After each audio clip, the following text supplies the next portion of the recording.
Abrir nuestras Biblias en la carta a los Hebreos, capítulo 3. Y si lo tenemos,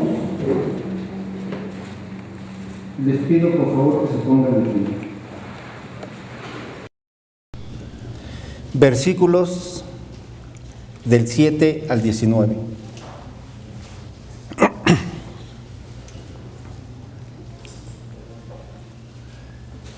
Dice la palabra de Dios: por lo cual, como dice el Espíritu Santo, si oyereis hoy su voz, no endurezcáis vuestros corazones, como en la provocación en el día de la tentación en el desierto, donde me tentaron vuestros padres, me probaron y vieron mis obras 40 años, a causa de lo cual me disgusté contra esa generación y dije: siempre andan vagando en su corazón y no han conocido mis caminos.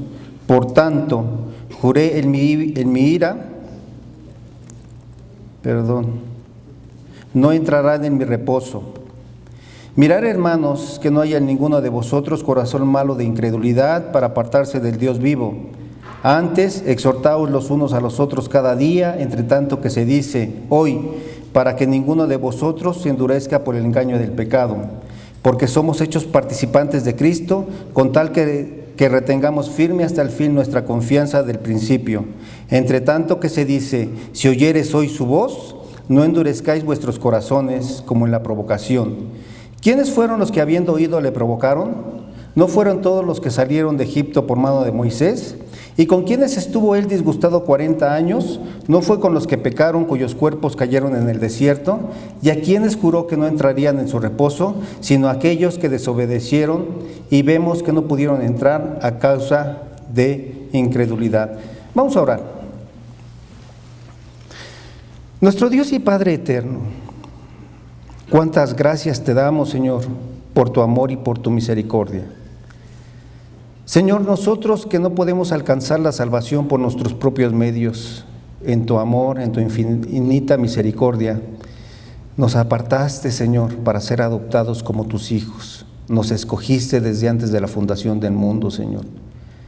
Nosotros somos aquellos rebeldes, Padre, que éramos incrédulos a tu palabra, a tu voz. Sin embargo, tu amor, Señor, nos escogió y nos apartó. Y ahora sabemos, mi Dios, que tenemos una vida eterna, Señor, que somos parte de tu familia. Y mi Dios, que podemos gozar de todas las bendiciones que tú das.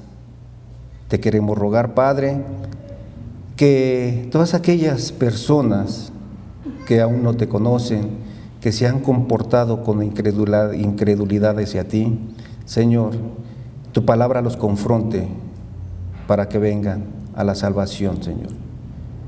Bendice tu palabra, Señor, como hasta ahora, y gracias, Señor, porque eres nuestro Dios. En el nombre precioso de tu Hijo Jesús te amamos y te damos las gracias. Amén. Nos podemos sentar, hermano. ¿Qué es lo que vamos a ver el día de hoy? Pues en este pasaje, el escritor de Hebreos nos da a entender que el pecado de la incredulidad nos aparta de las bendiciones que Dios nos da. Y en este caso específico nos dice que nos aparta del reposo que Dios nos da. Y que es necesario que como hijos de Dios debemos de exhortarnos, debemos de animarnos unos a otros para que no caigamos en el engaño del pecado. Y que debemos de permanecer firmes hasta el fin. El título de nuestra predicación es una advertencia contra la incredulidad. Y vamos a ver 3 puntos. Del versículo 7 al 11 se nos da una ilustración, se presenta la escritura. Del 12 al 15 es la aplicación y del 16 al 19 es un resumen. Y bueno, el primer punto, mis hermanos, nos dice la palabra de Dios, que es la escritura. Y se nos muestra la incredulidad del pueblo de Israel. Y el Señor les dice a este pueblo de Israel que por incrédulos no van a entrar al reposo que Él ofrece. Comienza nuestro texto con un por lo cual. Por lo cual. Por lo cual está vinculando lo que vamos a hablar con lo que ya se había dicho anteriormente. ¿Y qué es lo que habíamos dicho anteriormente, mis hermanos? Bueno, capítulo 1. Dios había hablado muchas veces y de muchas maneras a quienes, a los padres por medio de los profetas. Pero en estos posteriores tiempos dice la palabra de Dios que nos ha hablado por el Hijo. ¿Y quién es ese Hijo? Al Hijo lo constituyó heredero de todo, por quien asimismo hizo todas las cosas, el cual es el resplandor de su gloria, la imagen misma de su sustancia, y el que está sentado a la diestra de Dios. Ese es el Hijo. ¿Por qué el escritor de Hebreos hace esta introducción? Porque los destinatarios estaban divagando en cuanto a su fe. Ellos eran judíos que se habían convertido al cristianismo, que habían escuchado la palabra de Dios, pero que se estaban desviando. Por eso el escritor de Hebreos comienza no con un saludo, sino realmente haciéndole saber quién es nuestro Señor Jesucristo. Ellos creían, porque nos lo hace saber el libro de los Hebreos, que los ángeles eran superior a Jesucristo. Y por eso Él les dice: ¿a cuál de los ángeles dijo Dios jamás, siéntate a mi diestra hasta que ponga por estrado a tus enemigos, por estrado de tus pies a tus enemigos?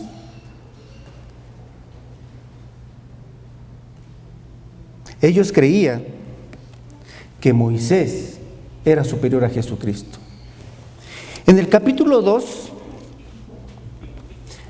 comienza una exhortación, la primera exhortación que aparece en esta carta, y se les dice a los destinatarios: por tanto, es necesario que con más diligencia atendamos a las cosas que hemos oído, no sea que nos deslicemos. Ten cuidado de tu salvación, porque si la palabra dicha por medio de los ángeles fue firme, y toda transgresión y desobediencia recibió justa retribución, ¿cómo escaparemos, dice, si descuidamos una salvación tan grande? Y después se nos describe exactamente el autor de nuestra salvación, que es nuestro Señor Jesucristo, que es el pionero de nuestra salvación, que padeció siendo tentado, y que Él es nuestro misericordioso y fiel sumo sacerdote en lo que a Dios se refiere, para expiar los pecados de su pueblo. El capítulo 3 nos dice que somos participantes del llamamiento celestial. Y entonces por lo cual vincula esto que les estoy comentando con lo que dice adelante. Y dice nuestro texto: como dice el Espíritu Santo.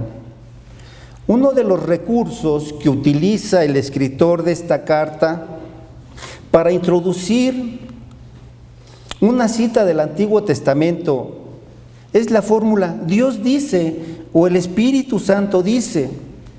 El autor se refiere al Antiguo Testamento como palabra de Dios.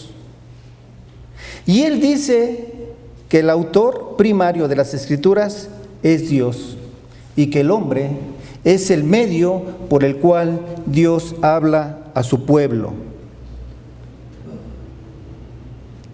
Entonces, mis hermanos, nos damos cuenta que la palabra de Dios es divina. David, cuyo nombre es mencionado más adelante en Hebreos 4:7, es el que escribe el Salmo 95. Pero él no es el que habla, es el Espíritu Santo quien habla y se dirige tanto al pueblo de Dios de la época del Antiguo Testamento como a los lectores de la epístola a los cuales se está dirigiendo el autor. Y es a causa del Espíritu Santo que la Escritura está divinamente inspirada, porque toda la Escritura, dice la palabra de Dios, es inspirada por Dios. y útil para enseñar, para redarguir, para corregir en justicia. También Pedro nos dice que los santos hombres de Dios hablaron siendo inspirados por el Espíritu Santo. El Espíritu Santo nos habla a los hombres de todas las generaciones y el medio es la palabra de Dios. ¿Y qué es lo que dice el Espíritu Santo? Bueno, pues entonces aquí citamos el Salmo 95 que aparece en las Escrituras.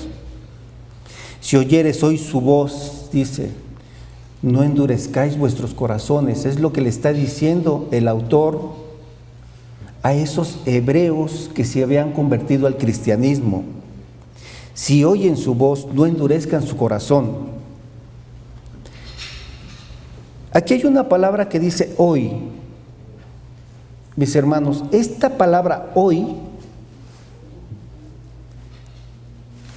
la palabra de Dios o la Biblia es viva y eficaz, es más cortante que toda espada de dos filos.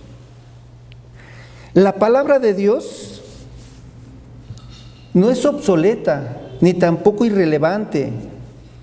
David compone el Salmo por medio del cual él se dirige a los israelitas. Y el autor de Hebreos cita cierto número de versículos del Salmo y dice que el Espíritu Santo habla a aquellos que leen esta epístola, y aún la palabra de Dios nos sigue hablando hoy. Si oímos su voz, dice la palabra, no debemos de endurecer nuestros corazones. Esto es lo que le dice el autor de Hebreos a los destinatarios. La referencia entonces está apuntando a los oyentes originales del Salmo. Esta expresión está en forma de deseo en el hebreo, en el original, pero en griego recibe la forma de una oración condicional que dice: si llegas a oír la voz de Dios, escucha lo que Él tiene que decirte. No seas como tus antepasados que no hicieron caso a la voz de Dios. Dios nos está diciendo: no endurezcas tu corazón, nunca dejes de escuchar o hacer caso a la voz de Dios, porque si lo dejas de hacer, te va a ocasionar dificultades. La palabra endurecer que aparece aquí tiene un sentido de encallecer. Los callos que se forman en las manos o en los pies no surgen de repente, son provocados por irritaciones repetidas, comienzan con una ampolla suave y tierna, pero si se sigue rozando varias veces, se convierte en un callo duro e insensible. La verdad que se rechaza hoy hace que la conciencia se sienta apesumbrada, pero si persistes en esa actitud, se te llega a encallecer. Te haces insensible a la palabra de Dios. Como lo hiciste en la rebelión durante el tiempo de la prueba en el desierto. Dios le habla a su pueblo de Israel y le recuerda lo que sucedió en el desierto durante el peregrinar de los 40 años. Y hace referencia a lugares específicos, Meriba y Masa. Éxodo 17 del 1 al 7, si lo tienen, búsquenlo en sus Biblias. Éxodo 7 del 1 al 17. Y dice el texto: toda la congregación de los hijos de Israel partió del desierto de Zim por sus jornadas, conforme al mandamiento de Jehová, y acamparon en Refidim. Y no había agua para que el pueblo bebiese. Y altercó el pueblo con Moisés y dijeron: danos agua para que bebamos. Y Moisés les dijo: ¿por qué altercáis conmigo? ¿Por qué tentáis a Jehová?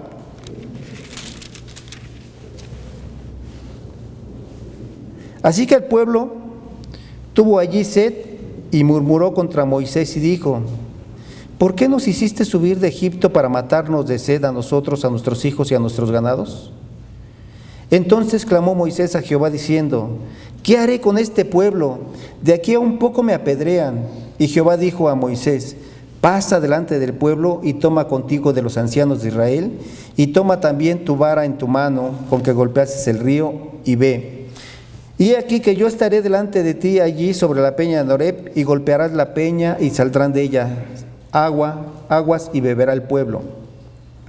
Y Moisés lo hizo así en presencia de los ancianos de Israel, y llamó el nombre de aquel lugar Masa, que quiere decir prueba, y Meriba, que quiere decir rencilla, por la rencilla de los hijos de Israel, y porque tentaron a Jehová diciendo: ¿está pues Jehová entre nosotros o no? La incredulidad del pueblo de Israel, después de ver cómo Dios los había sacado de Egipto por mano de Moisés, después de ver las 10 plagas, después de ver que ellos que se les había abierto el mar, ¿cómo es posible que seguían incrédulos a la palabra de Dios? Y todavía decían: bueno, ¿está con nosotros o no?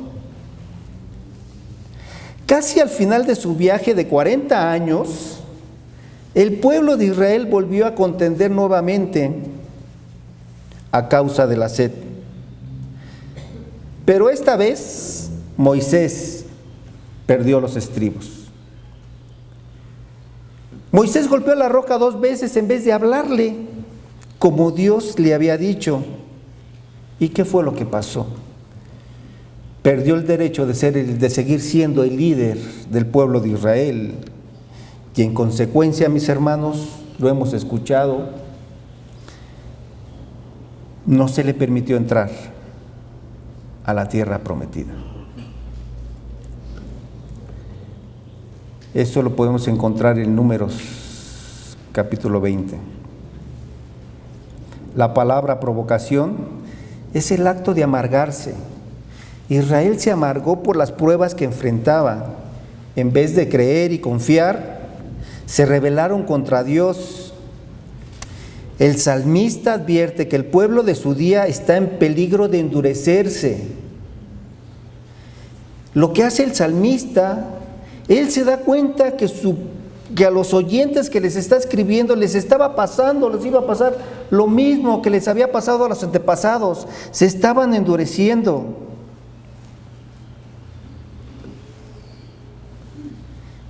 Y el autor de Hebreos aplica la misma advertencia también a sus lectores.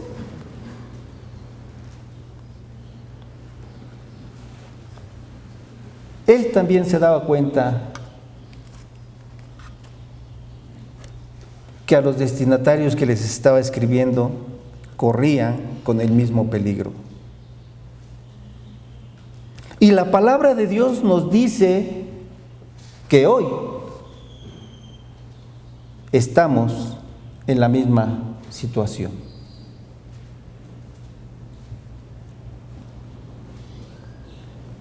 Desde el primer año hasta el 40, hasta el 40, el pueblo de Israel puso a prueba la paciencia de Dios. La historia de los 40 años que los judíos viajaron por el desierto está repleta de ejemplos de incredulidad e infidelidad, tanto de jóvenes como viejos. Sin embargo, en medio de la rebeldía del pueblo de Israel, Dios siguió exhibiendo sus obras poderosas. Una columna de fuego durante la noche para protegerlos del frío, una nube durante el día para protegerlos de los quemantes rayos del sol, maná para satisfacer su hambre, agua de la roca para calmar su sed. Sus ropas y sus calzados no se gastaron. El Señor siempre fue su roca y su escudo durante esos 40 años. Como nota de información, mis hermanos, les quiero comentar que cierto número de escritores hacen referencia a estos 40 años en alusión a Jerusalén y a la destrucción del templo en el año 70 después de Cristo. puesto que dicho evento marcaba el fin de un periodo de 40 años de rebelión contra Jesús de parte de los obstinados judíos de esta generación. Entonces es posible que el autor compartiera la creencia de otros judíos del primer siglo, que Dios iba a terminar la época en que Israel era su pueblo escogido con un periodo de 40 años, semejante a los 40 años del Éxodo, con que aquella época comenzó. Si este periodo comenzara con el éxodo de Jesús en Jerusalén, estamos hablando aproximadamente del año 29 después de Jesucristo, ya estaba llegando a su final en los días en que el autor escribía la carta a los hebreos. Los cristianos del tiempo de Hebreos, igual que la generación del éxito, habían visto las obras de Dios aproximadamente 40 años. La crisis de la guerra entre los judíos y los ejércitos de Roma, que culminó en la destrucción de Jerusalén en el año 70, pondrían fin a la etapa de Israel en el plan de Dios y cambiaría radicalmente la relación entre los judíos cristianos y sus hermanos carnales. Si el autor pensaba de esta manera, su mensaje de perseverancia tenía gran urgencia. La paciencia de Dios había sido probada hasta el límite por esa generación. Su ira estalló y Dios estaba exasperado con esa generación. Y aquí encontramos otra nota, mis hermanos. Aunque el texto hebreo carece del pronombre demostrativo, dice que en el Salmo 95 la Septuaginta lee esa generación como nos dice nuestra Biblia, que el autor está hablando que los que desobedecieron fueron los de esa generación, el pueblo de Israel que Moisés había sacado de Egipto. Los manuscritos en papiros y los códices más importantes es muy fuerte a favor de la lectura de esta generación. O sea, que los manuscritos más importantes dicen que se refiere, que el autor de Hebreos le está hablando a esa generación a los cuales él les estaba enviando la carta. Y no se refiere a aquella generación que salió de Egipto. Nuestras Biblias nos dicen, las Biblias en español, la de las Américas, la que tenemos, nos menciona que es esa o aquella generación, como también la versión popular. Este cambio puede ser inconsciente, pero si es consciente, sirve para enfatizar la aplicación de la cita a la generación a la que se dirige el autor de Hebreos. Los hebreos del Éxodo habían visto las obras de Dios sin conocer sus caminos. El autor apela a los hebreos que leerán su carta para que ellos aprendan por sus experiencias del poder de Dios.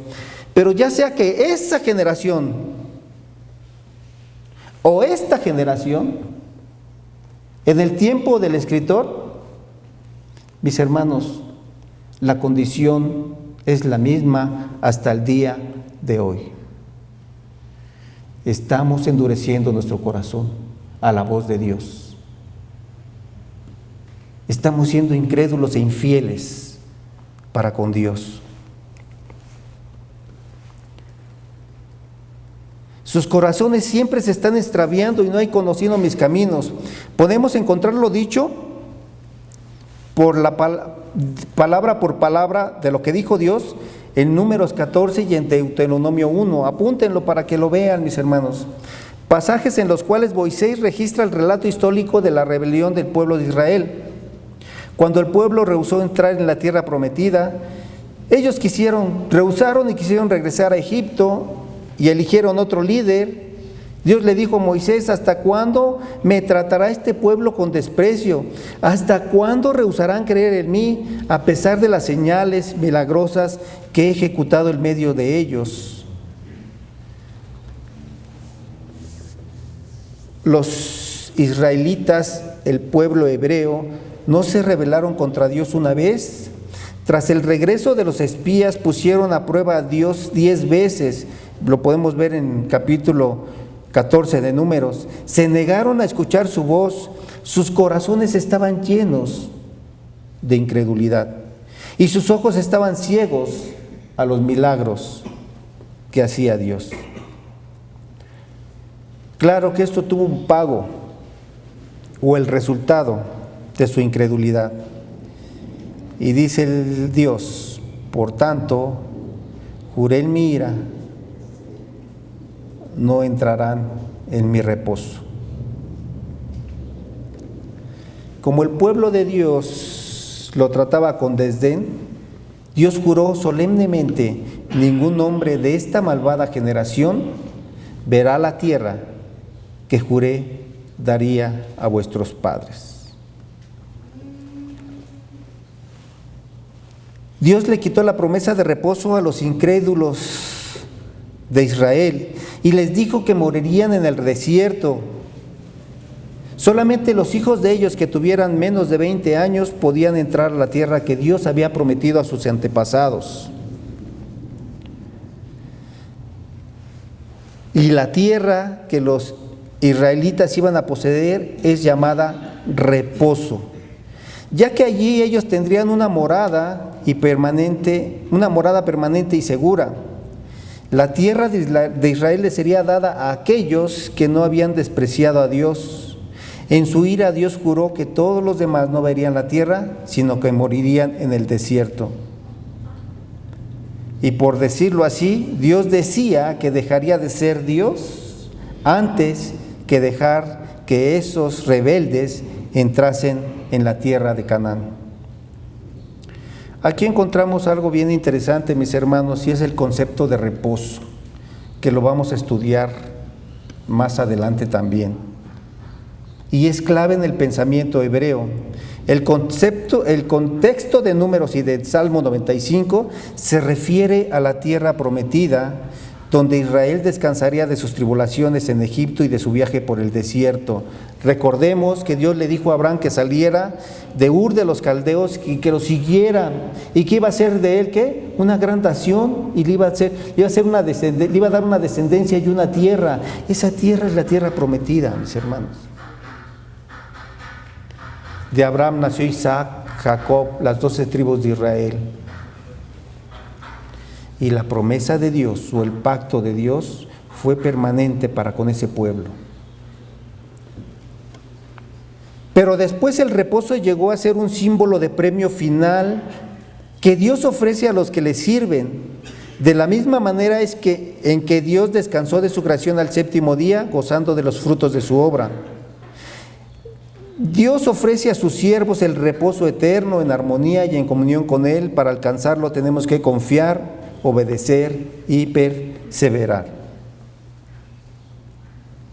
La cita del Salmo le es aplicada a los destinatarios de la epístola a los Hebreos y su significado es especialmente importante para la gente que está en peligro de apartarse de Dios.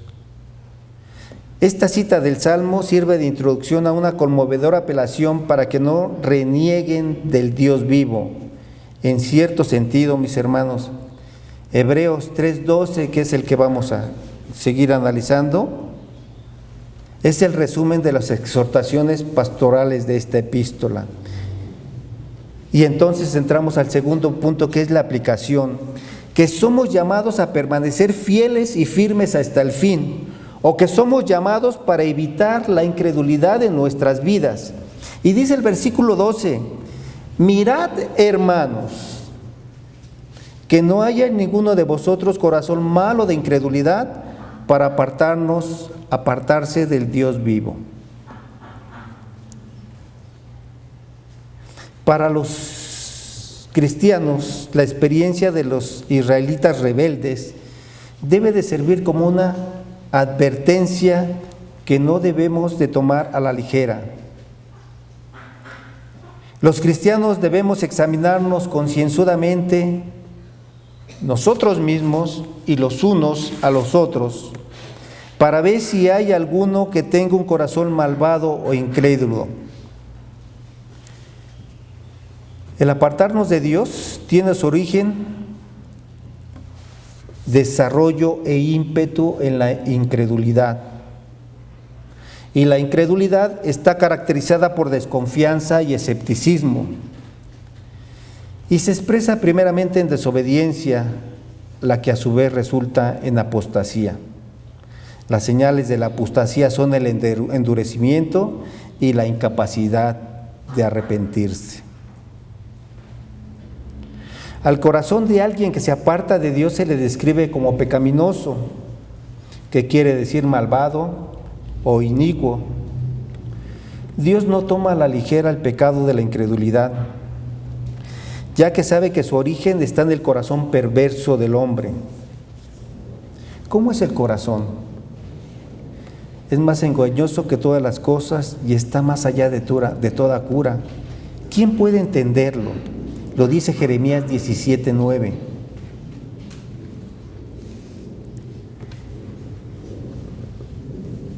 Y el escritor sabía que era posible encontrar personas con corazones malvados o incrédulos en la comunidad cristiana. Algunos de estos destinatarios estaban en peligro de apartarse del Dios y aparentemente sentían la tentación de dejar su profesión cristiana y de regresar a la religión judía. Así ellos podrían evitar presiones, persecuciones de parte de sus familias, de sus vecinos. Ellos estaban insistiendo en la superioridad del judaísmo a la fe cristiana. Y Hebreos dice que este regreso mostraría un corazón malo. La maldad consiste en incredulidad.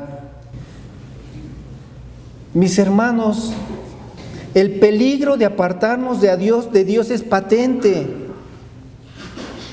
Si estás endureciendo tu corazón, mi hermano, nunca va a cambiar tu forma de vida si te alejas de Dios.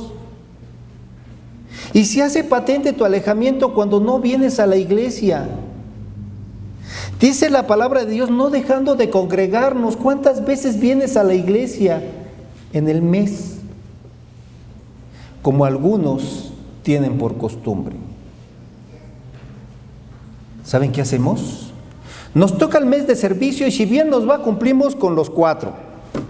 Bueno, 3. Hay veces que nada más venimos 2. Y si el día que tienes compromiso, el mes que tienes compromiso no vienes, ¿qué nos esperamos cuando no tienes compromiso? Dejas de venir. ¿Cómo nos vamos a estimular al amor y a las buenas obras? Y luego nos quejamos. Es que no se preocupan por mí. Pues si te dejas de congregar.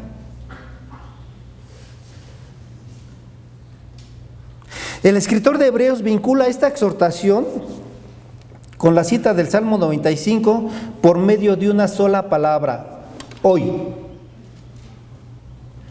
Trae a colación la experiencia de la nación de Israel en el desierto y da a entender que el presente es un periodo de gracia que Dios se extiende hasta que la muerte termine con la vida terrenal del hombre. Esta palabra hoy da a entender que el presente es un periodo de gracia que Dios se extiende hasta que la muerte termine con la vida terrenal del hombre. Y yo me quedé pensando hoy, ¿cuántas horas tendrá hoy?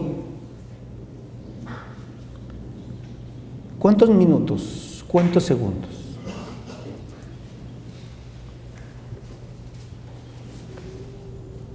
La terminación de la vida puede llegarle a algunas personas de un modo insospechado, imprevisto y repentino.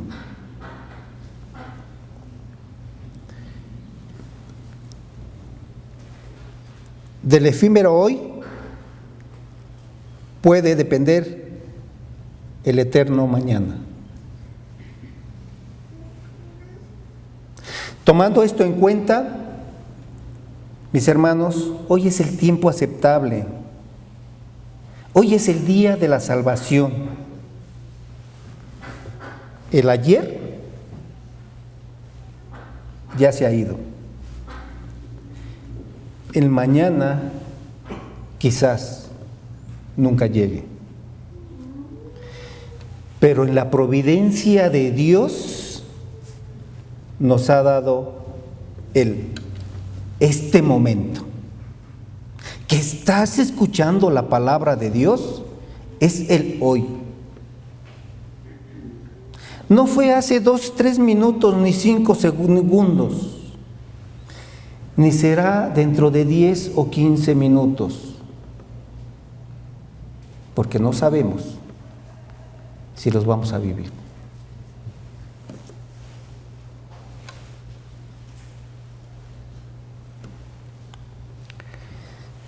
Llegará el momento en que Dios cesará de advertir al hombre. Cuando dicho momento llegue, el día de la gracia se transformará en el día del juicio. Por lo tanto, mientras haya tiempo, estamos obligados a alentarnos los unos a los otros diariamente, de tal manera que nadie caiga en la engañosa trampa del pecado. ¿Y por qué debemos de animarnos unos a otros? ¿Por qué no debemos dejarnos de congregar? Porque el pecado se introduce engañosamente, incita al creyente a cambiar la verdad de Dios por una mentira. El pecado se presenta como algo atrayente y deseable a causa de su apariencia. Satanás mismo se disfraza como ángel de luz.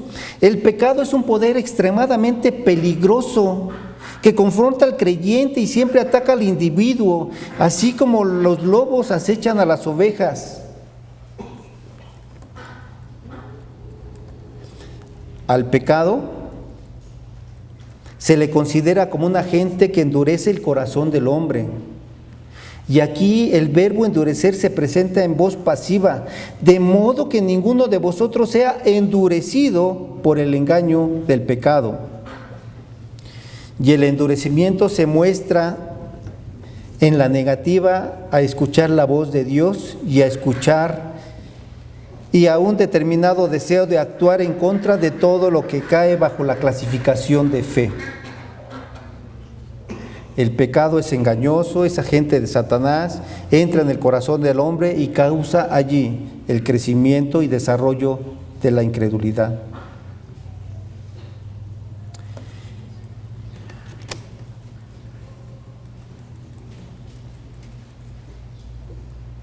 Decía un comentarista que es alarmante el número de personas que se aparta de nuestras iglesias después de unos meses o unos años de participación activa. El pecado les engaña con promesas falsas, de contentamiento, de resoluciones fáciles a sus problemas, pero pronto se endurecen y se hacen ciegos a su condición y sordos al llamamiento de Dios. Por eso es necesario que nos animemos los unos a los otros cada día. Porque somos hechos participantes de Cristo con tal de que retengamos firme hasta el fin nuestra confianza del principio. Entre tanto que se dice, si oyeres hoy su voz, no endurezcáis vuestros corazones como en la provocación. Y aquí encontramos un paralelo en Hebreos 3:6 y Hebreos 3:14. Si retenemos firme hasta el fin la confianza, dice Hebreos 3:6 y 3:14, con tal que retengamos firme hasta el fin nuestra confianza. Se nos llama, mis hermanos, a que nuestra confianza que depositamos en Dios la mantengamos firme hasta el fin.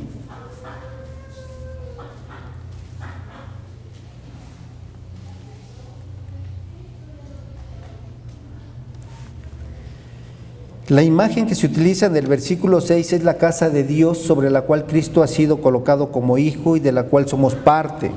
El versículo 14 se describe esa misma relación en términos de una participación en Cristo y la valentía y la esperanza que debemos aferrarnos. Y estos dos versículos se identifican con la confianza que tuvimos al principio. Solo aquellos creyentes que sin vacilar continúan confiando su fe en Jesús son salvos. Solamente la fe mantiene al creyente en una relación viva con Cristo. Como dice el escritor en Hebreos 11:6, sin fe es imposible agradar a Dios. La fe es la sustancia básica en nuestra participación con Cristo. ¿Qué es la fe? La fe es estar seguro de lo que esperamos y ciertos de lo que no vemos. Hebreos 11:1. Y esta frase, estar seguros, es equivalente a la confianza. Y esta confianza es la base sobre la cual descansa nuestra fe.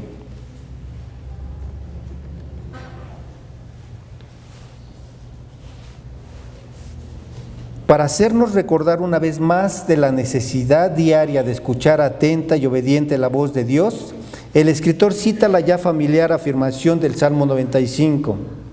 Nuevamente, hoy, si oís su voz, no endurezcáis vuestros corazones como lo hiciste en la rebelión. Dios nos dirige constantemente por medio de su palabra y espera que nosotros, que vivimos por la fe, le prestemos toda nuestra atención.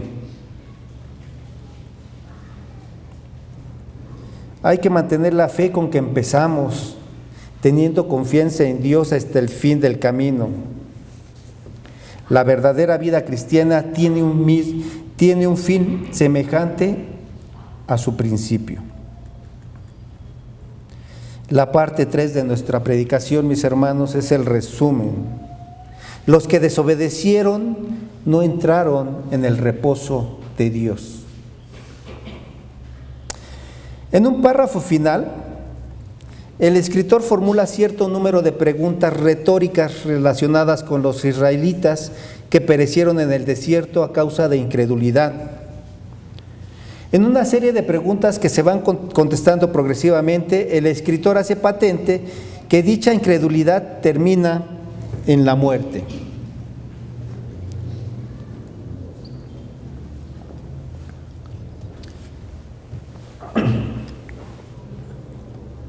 Esa gente había visto los milagros que Dios había hecho, habían experimentado la bondad de Dios día tras día, comían el maná y podían ver la presencia de Dios en la columna de fuego durante la noche y en la nube durante el día.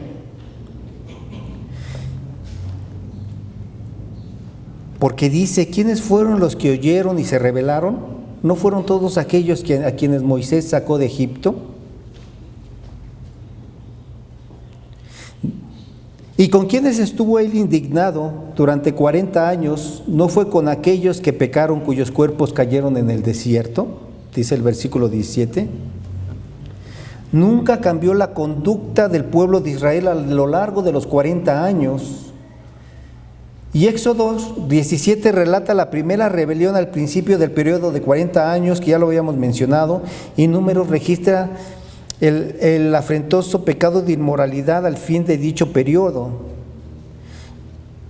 El pueblo de hebreo, el pueblo judío que había salido de Egipto, no había cambiado, seguían siendo rebeldes y obstinados. Las únicas excepciones fueron, por supuesto, Josué y Caleb, que demostraron su fe y recibieron el privilegio de conquistar y poseer la tierra. ¿Y a quienes juró Dios que nunca entrarían en su reposo? Sino aquellos que desobedecieron. Cuando el escritor pregunta, ¿no fue aquellos que desobedecieron?, él traza un paralelo entre la pregunta y la cláusula, sino aquellos que desobedecieron. Los verbos pecaron y desobedecieron son sinónimos. El primero presenta la acción, seguida del justo castigo. El segundo verbo revela la raíz del mal. La desobediencia es la negativa a oír la voz de Dios. Y un rehusar obstinado a actuar en respuesta a dicha voz. La desobediencia no es simplemente falta de obediencia, es más bien una negativa a obedecer. Y vemos que no pudieron entrar a causa de su incredulidad. Para terminar, el escritor manifiesta que los israelitas rebeldes, en un ejemplo que no requiere imitación, debían perecer en el desierto a causa de su incredulidad. que es el pecado de desafiar abiertamente a Dios, negándose a creer y exhibiendo desobediencia. La incredulidad es la raíz del pecado de provocar a Dios. La incredulidad le roba a Dios su gloria y le roba al incrédulo el privilegio de la bendición de Dios. Debido a la incredulidad, el hombre rebelde se niega la entrada al reposo que Dios tiene provisto para los miembros de su casa.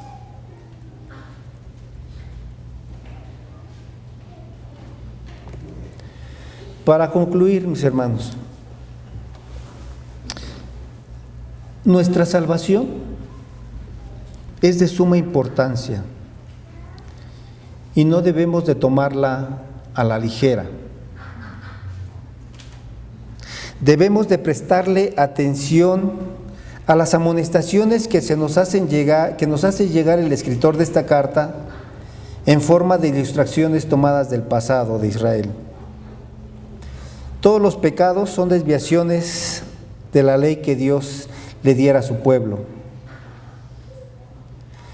El pueblo de Israel escogió deliberadamente seguir sus propios deseos y apetencias. Demostraron su descarriada naturaleza en palabra y hecho, en mente y en corazón. Su actitud provenía de un corazón perverso.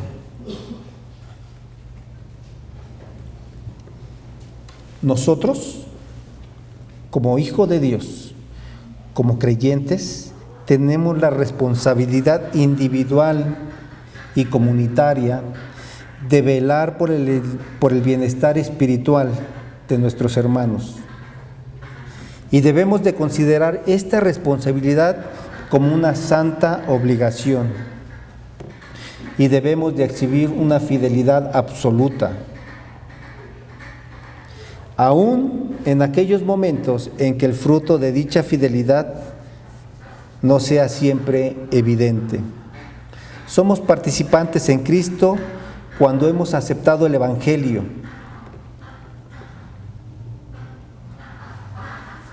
Y cuando demostramos por medio de nuestras vidas que lo que creemos con nuestro corazón, lo que confesamos con nuestras bocas.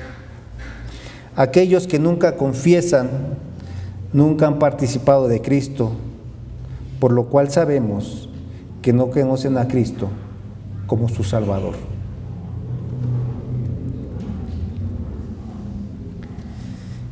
La lección que encontramos en ese ejemplo para los lectores de Hebreos del primer siglo, en nuestros días, es que ciertas experiencias de la provisión maravillosa de Dios no son garantía de la relación correcta con Él.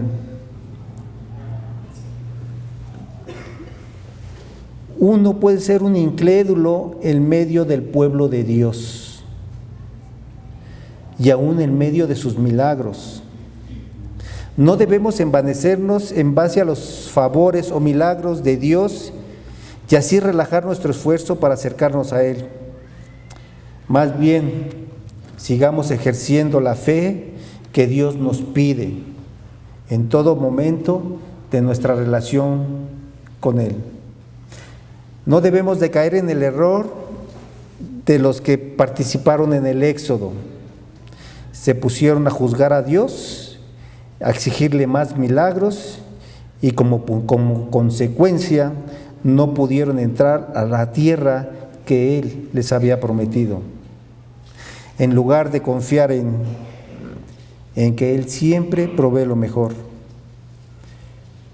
Nuestro llamado es obedecer hasta el fin para poder entrar al reposo de Dios. Vamos ahora.